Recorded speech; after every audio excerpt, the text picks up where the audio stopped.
Maranata, igreja! Maranata, vem! Não. Nós estamos num culto de reavivamento, irmão. Espera aí, não é dessa forma. Maranata, igreja! O Senhor vem! E nós iremos com Ele. Amém! Glória a Deus. É isso que nós devemos viver, meu irmão. Viver essa esperança, viver essa alegria, né? Não é ser um culto. Isso é desagradável a Deus. Haver a igreja desanimada, a igreja triste. E a igreja não pode ser assim.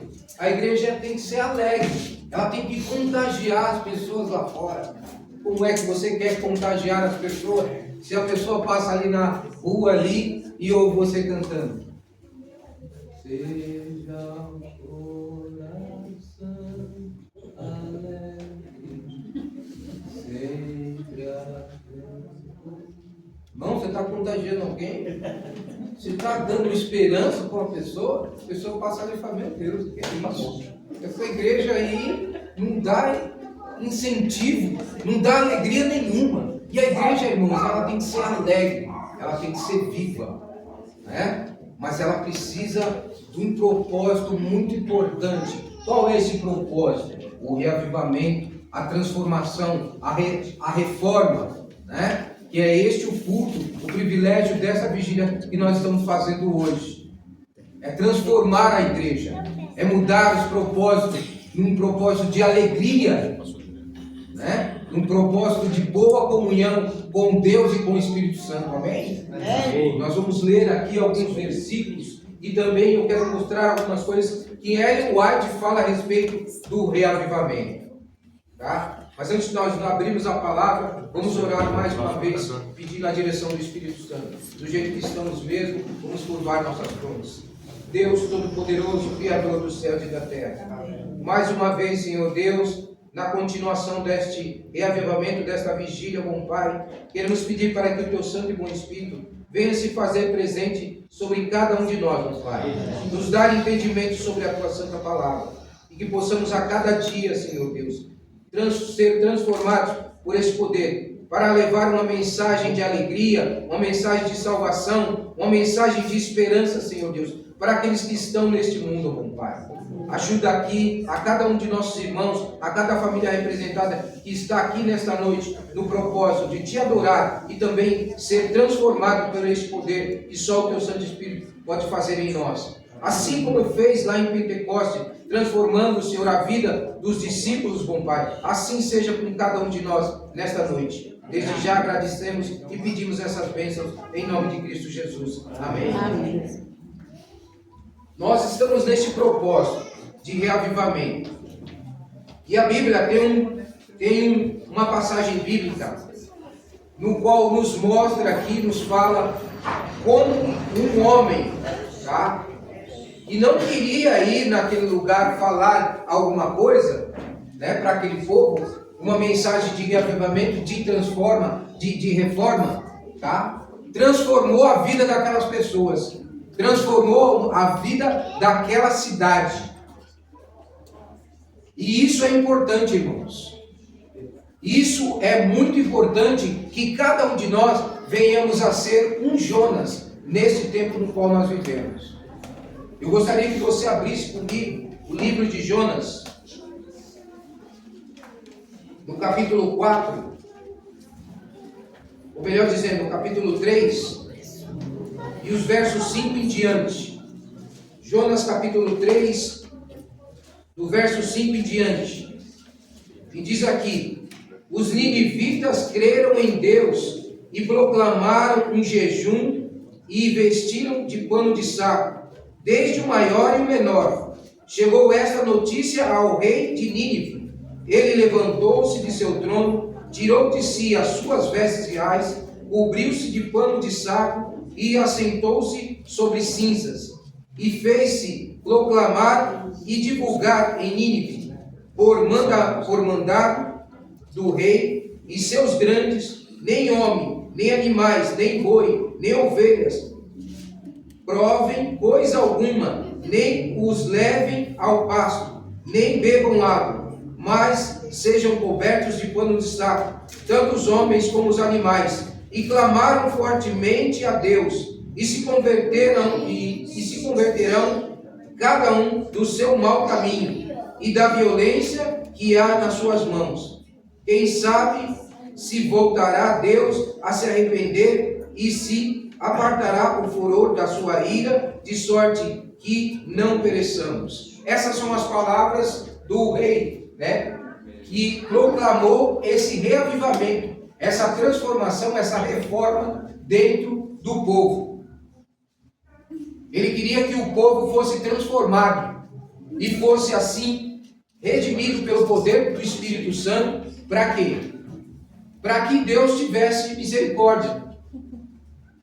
Vocês conhecem bem a história. Deus pediu para que Jonas fosse lá pregar a Nínive e ali falar para eles das condições que eles viviam. O povo, no entanto, ou melhor dizendo, Jonas, no entanto, não queria ir, né? Não queria ir, por quê? Porque ele conhecia a situação daquele povo, conhecia como o povo era. Mas o Espírito Santo foi primeiro, antes que Jonas, né? E ele chegou lá e ele fez uma transformação no coração e na mente de cada uma daquelas pessoas. Hoje a igreja, ela necessita disso, dessa transformação.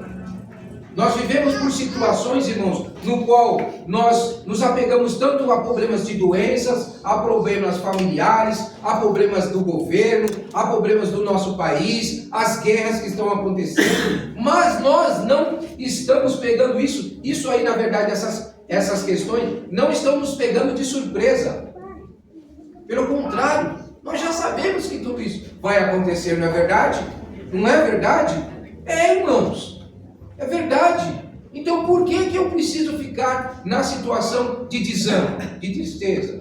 Por que eu tenho que, às vezes, deixar de acreditar naquilo que Deus fala para mim na palavra dele? Tá? Para viver, ficar preocupado com tantas outras situações que têm acontecido no nosso dia a dia. Irmãos, nós não precisamos viver isso. Nós não precisamos aceitar isso. A palavra de Deus diz que nós devemos ser sal. Como que deve ser o sal? Dá sabor. Dá sabor para aquelas pessoas que muitas vezes estão sem sabor. Mas às vezes a gente vê que isso acontece dentro da igreja. Às vezes a gente, os irmãos falando: ai, irmão, está acontecendo isso. Ai, irmão, meu filho, ai, minha filha, minha nora, meu trabalho, minha vida e as coisas mais. Irmãos, pelo contrário, pelo amor de Deus, deixe isso e confie nos preceitos de Deus. Nós temos todas as informações. Tudo isso já é tudo relatado para cada um de nós, que tudo isso viria a acontecer. E que nós não deveríamos permitir que esse mal tome conta da nossa mente e do nosso coração. Nós precisamos ficar firmes. Né? Hoje na escola sabatina, a lição da semana passada falava sobre 4 pontos ali, tá? No qual Moisés incentivava o povo o quê? A continuar. Marche. Deus disse: fala para o povo que eles têm que marchar, continuar marchando. E não é isso que a igreja deve fazer? Sim, ela tem que continuar marchando, tá? Quando nós entramos numa situação de desânimo, quando nós entramos numa situação de desacreditar daquilo que Deus fala para cada um de nós, muitas vezes nós permitimos que o Espírito Santo se entristeça com cada um de nós. Eu gostaria de ler aqui uma passagem aqui que a Ellen White fala sobre a igreja. Aqui ela diz assim: a igreja desperta e arrependida. Levanta-se a igreja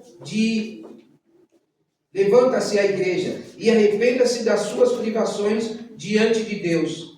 Levante-se os olhos, vigias, e deem a trombeta sonido certo, e uma advertência definida que temos que de proclamar. Deus ordena que seus servos clamem em alta voz. Não te detenhas, levanta a tua voz como trombeta e anuncia ao meu povo as suas transgressões e à casa de Jacó aos seus pecados. Isaías 58, verso 1. Então aqui, ela faz um alerta de que a igreja, ela foi colocada no mundo para proclamar o Evangelho, para falar do amor de Deus, para falar da salvação que Deus colocou para cada uma das pessoas, não só para os que estão aqui, mas por aqueles que estão ainda no mundo, perdidos lá fora. Se a igreja não for uma igreja viva, uma igreja reavivada, como é que ela vai poder impactar as pessoas lá fora? Então eu preciso estar alerta a todas essas situações. Tá? Aqui ela tem mais outra parte que ela fala. A igreja precisa despertar para a ação. O Espírito de Deus nunca poderá vir enquanto ela não preparar o caminho. Deve haver diligência, exame de coração, deve haver oração unida e perseverante, e o reclamar pela fé as promessas de Deus. Deve haver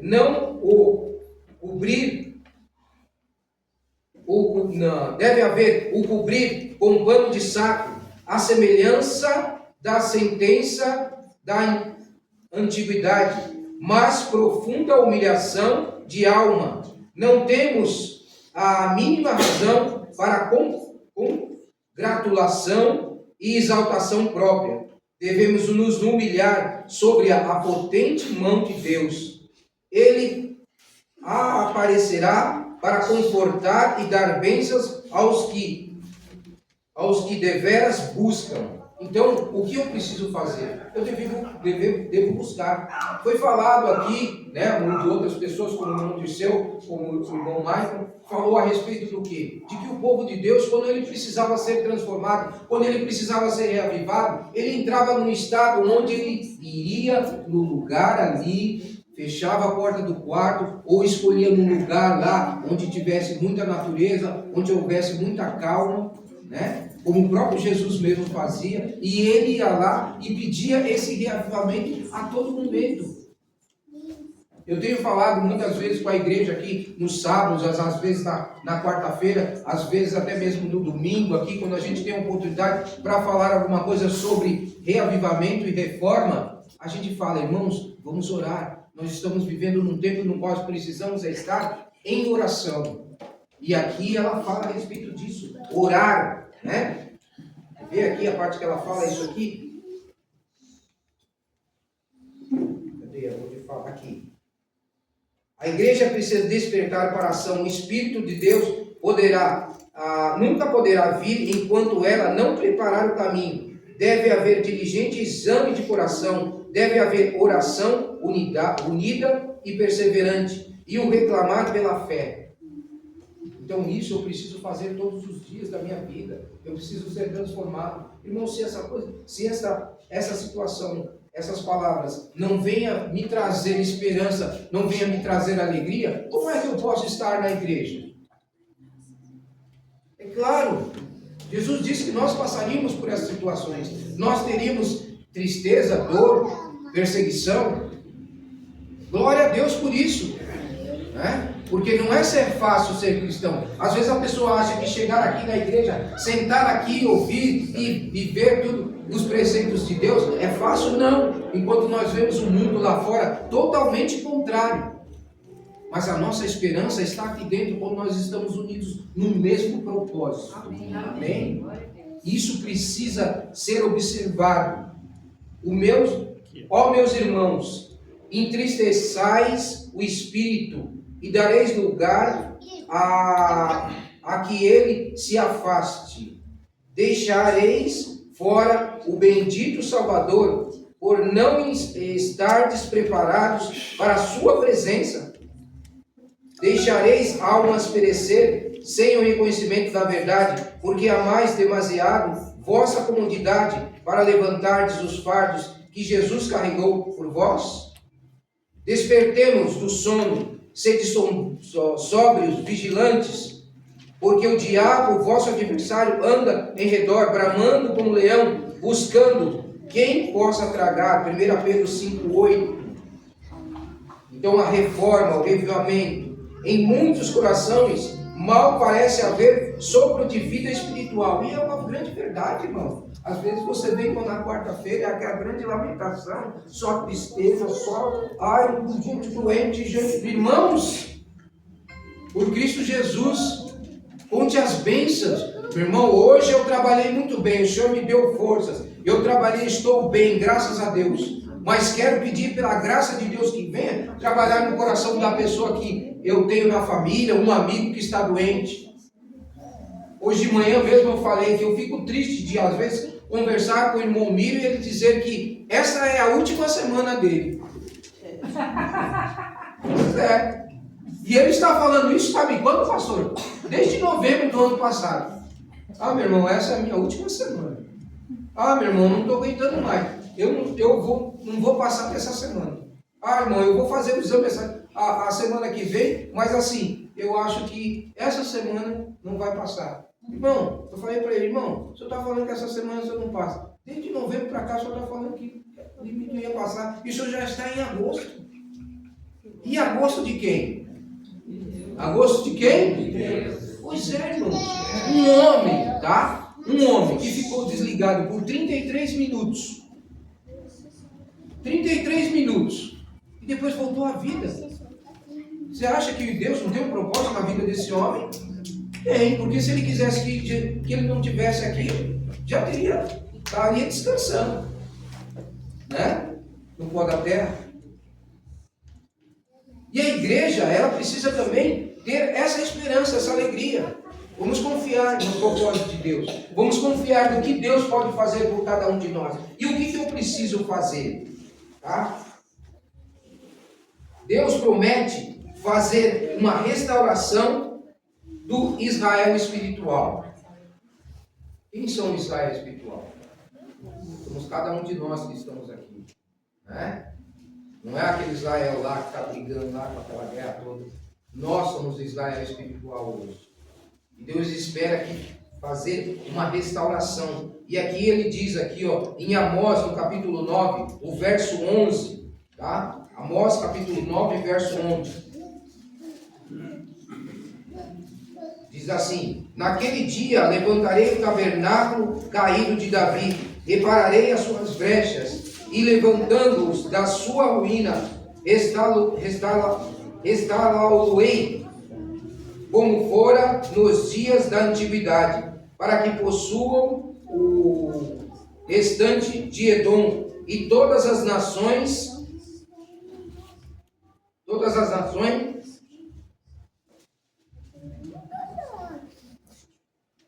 chamadas pelo meu nome, diz o Senhor que faz essas coisas. Amém? Olha aí, então Deus diz que vai restaurar, mas para isso eu preciso dar oportunidade. E uma palavrinha pequena, ele tem que existir na nossa vida. Qual é essa palavrinha? Chamada fé. Eu preciso crer. E muitas vezes a igreja está desacreditada. Ela não acredita em mais nada. Vê as coisas acontecendo. Ah, mas por que disso? Por que daquilo? Não, irmãos, não pergunte o porquê. Entendeu? Pergunte para Deus para quê? Para quê? Talvez você passando por uma situação que você está passando agora, alguma dificuldade que você está vivendo agora, Deus quer fazer de você uma testemunha viva de transformação, de renovação, de reavivamento, para que outros possam ver e possam falar: nossa, olha, o irmão tal ali está bem melhor, olha como ele foi transformado, nossa, olha como ele está alegre. Não é gostoso quando você vê uma pessoa que às vezes vive nas drogas ou vive numa situação muito precária do mundo, né? E você em outro momento você vê ela totalmente transformada, totalmente reavivada, com mais esperança, com mais alegria. Eu já tive experiências disso, inclusive até trouxe um rapaz aqui que vivia numa situação deplorável, sujo, imundo, fedido, magro, tá? E pelo poder do Espírito Santo ele foi transformado. Ele veio aqui, já pregou aqui, um jovem bonito. E eu falei para ele: Felipe, pela graça de Deus, eu orei muitas vezes por você, porque às vezes eu passava no ônibus, tá? De manhã cedo para ir trabalhar lá na cidade de Tiradentes, e eu vi ele num lugarzinho que tinha lá uma biboquinha coberta com um pano lá e uns madeirites, e ele sentado, magro, sujo, fedido lá, usando droga com outros amigos. E pela graça de Deus ele foi transformado. Amém. Amém? Nós vimos o testemunho do irmão ali, né? E nós temos visto outras coisas. Então o agir de Deus, ele está fazendo alguma coisa, tá? Ou ele está fazendo tudo, mas muitas vezes nós ficamos o quê? Preocupados com outras situações. O que a igreja precisa é buscar o Senhor, se entregar, se converter dos seus maus caminhos. Assim como diz lá em Crônicas, né? Segundo a Crônicas, no capítulo 7, e o verso 14. Tá? Segundo a Crônicas, no capítulo 7, o verso 14. Se o meu povo, que chama pelo meu nome, se humilhar e orar e me buscar e se converter dos seus maus caminhos, então eu ouvirei do céu, perdoarei os seus pecados e sararei a sua terra.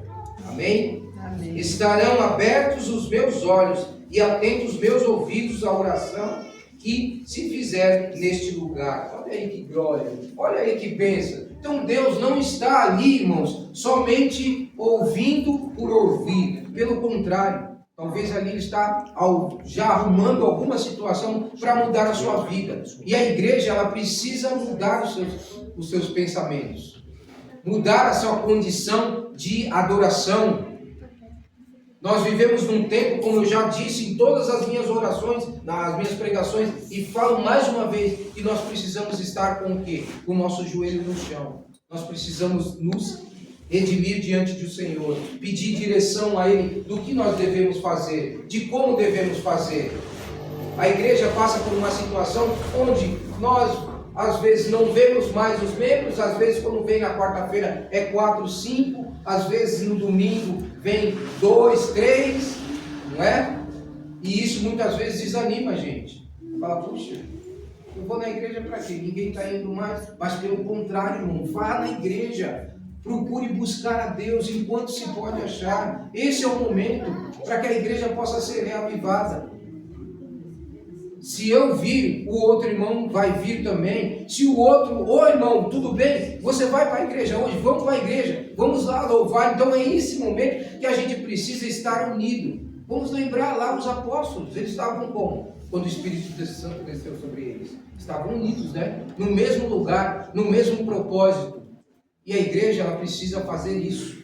Ela precisa viver isso.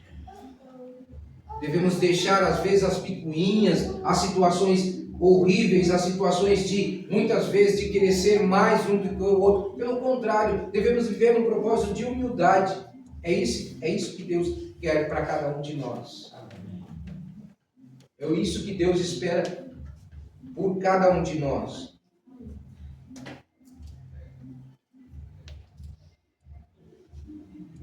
Aqui diz assim: Deus pede um reavivamento espiritual e uma reforma espiritual. A menos que isso se realize, os que são mornos continuarão a se tornar mais aborrecíveis ao Senhor, até que ele se recuse a reconhecê-los como seus filhos. Precisa haver um reavivamento, uma reforma sob a ministração do Espírito Santo. Reavivamento e reforma são duas coisas diversas. Reavivamento significa renovamento da vida espiritual, um avivamento das faculdades da mente, do coração, uma ressurreição da morte espiritual. Reforma significa uma reorganização, uma mudança nas ideias, nas teorias e nos hábitos e práticas. A reforma não trará o bom fruto da justiça, a menos que seja ligada com o avivamento do Espírito. E avivamento e reforma devem efetuar a obra que lhe é designada, e no realizá-la precisam difundir-se. De infundir-se de que forma? Ser um só corpo. Não é isso que Jesus disse que nós somos? Um só corpo. Ele é a cabeça e nós somos o membro. Nós precisamos estar unidos com Ele. Se nós não estivermos unidos, se eu estiver colocando as minhas próprias teorias, se eu estiver colocando somente aquilo que eu acho, irmão, infelizmente o Espírito Santo não vai trabalhar sobre você. E aí o que vai acontecer? Contendas. E aí o espírito inimigo gosta disso, né? Ele gosta, ele ama essa situação onde existe contenda, onde o irmão fica colocando uma coisa e o outro fica divergindo, onde há aquela situação onde a igreja não está unida e ele fica vibrando. Opa, que legal, né? Briga isso, fala isso, fala aquilo, e aí, como é que fica? Né? A igreja toda desunida. Aí ele fala, consegui, amanhã eu vou começar de novo. A palavra de Deus diz que o inimigo ronda cada um de nós, esperando o momento certo para poder criar essa situação dentro da igreja, criar essa situação dentro da sua casa, dentro da sua família, no seu trabalho, na escola, no trânsito, em qualquer lugar que você está. Então precisamos estar atentos, irmãos. Nós não estamos de modo algum, tá? Sendo como é que eu posso dizer? Essa mensagem não está sendo levada para nós assim, de uma forma que nós não sabemos. Nós já sabemos de tudo. Está tudo aqui, ó. Tudo aqui, ó. Tudo aqui. O que a gente precisa é estar com os nossos olhos focados aqui e a nossa mente na esperança de lá. Jesus disse que nós deveríamos buscar primeiro o reino dos céus e todas as outras coisas nos seriam acrescentadas, não é verdade? Esse é o verdadeiro reavivamento da igreja. Talvez se nós estivéssemos a cada momento buscando mais o Espírito Santo, orando mais, né? Daniel orava quantas vezes? 3 vezes, né? No dia. Nós estamos orando. Uma vez o irmão Paulo, né? Os irmãos conhecem o irmão Paulo, né? Ele falou aqui, quando a gente fez aqueles 10 dias de oração, irmãos, triste saber que nós só estamos fazendo 10 dias de oração e 10 dias de jejum somente uma vez no ano. E não é uma grande verdade, irmãos? Irmãos, nós precisaríamos estar fazendo mais isso. Uma vez por mês, que seja, né? Fazer uma vez por mês, não, nós vamos fazer. Hoje não, você pegar com a sua família e falar, hoje nós vamos fazer 10 horas de jejum e 10 horas de oração. Tá? E aí o reavivamento com a igreja seria muito melhor. A igreja estaria falando no mesmo propósito. Nós seríamos transformados pelo poder do Espírito Santo. Estaremos vivendo aquilo que Deus quer para a igreja. Amém. Irmão, que Deus te abençoe. Que essa vigília possa te dar verdadeiramente sabedoria nos caminhos que nós vamos trilhar daqui para frente. Amém. Que a graça de Deus possa ser com você em todos os momentos. Vamos nos colocar de pé e vamos fazer mais uma vez uma oração.